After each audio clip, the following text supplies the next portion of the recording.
ডিম আলুর কষা করব। ডিমটা সেদ্ধ করে ছাড়িয়ে নিয়েছি, আলু ছাড়িয়ে নিয়েছি, আর এখানে নিয়েছি পেঁয়াজ, শুকনো লঙ্কা, আদা, রসুন। ডিমটা ভাজা করে নেব।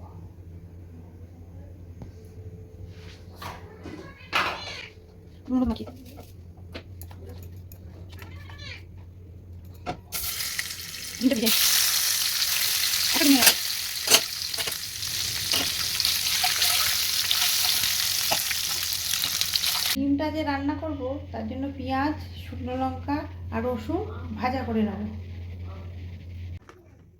শুকনো লঙ্কা,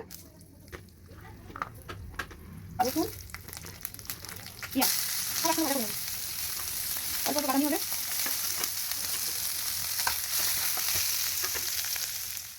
যেটা কড়াইতে দিয়ে ভাজা করে নিলাম শুকনো লঙ্কা, রসুন আর পেঁয়াজ, ওটা মিক্সিতে দিয়ে পেস্ট করে নেব।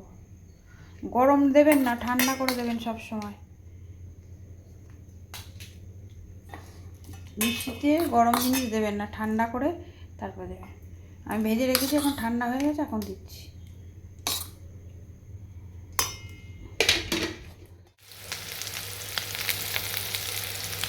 নুন আর হলুদ দিয়ে আলুটা ভেজে নিচ্ছি।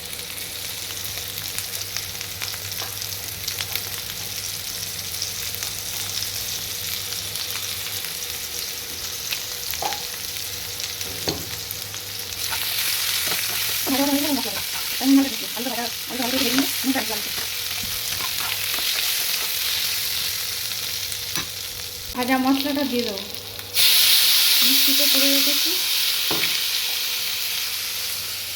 মশলাটা।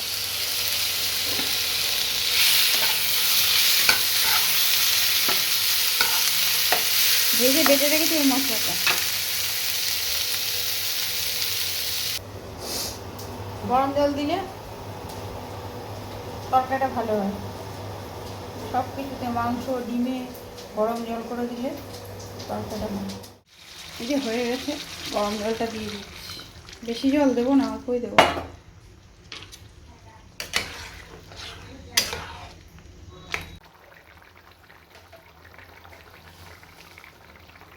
অল্প একটু চিনি দিয়ে দেবো।